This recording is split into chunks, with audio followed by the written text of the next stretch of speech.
გურია სამ გეოგრაფიულ ნაწილად იყოფოდა.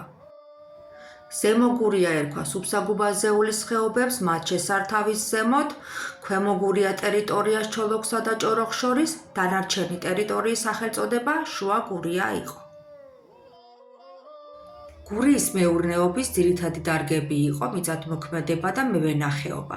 მესაქონლეობა დაქვემდებარებულ როლს თამაშობდა, თუმცა საკმაო რაოდენობით იყო ცხენები, ხარჯროხა, თხები, კამეჩები, შინაური ფრინველები და განსაკუთრებით ღორები.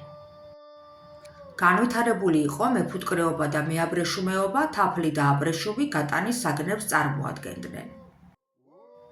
მნიშვნელოვან როლს ასრულებდა ნადირობა. მაშინდელ გურიაში მრავლად იყო ირემი, გარეული ღორი, შველი, არჩვი, კვერნა, გადამფრენი ფრინველები.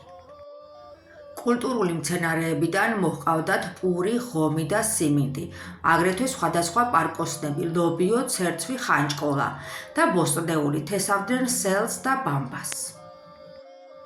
გურიიდან დიდი რაოდენობით გაჰქონდათ სიმინდი, ხილი, თაფლი, ნიგოზი. გურიაში მრავალი ჯიშის მაღლნარი ვაზი ხარობდა და ღვინო დიდი რაოდენობით გაჰქონდათ საქართველოს სხვა მხარეებსა და რუსეთშიც.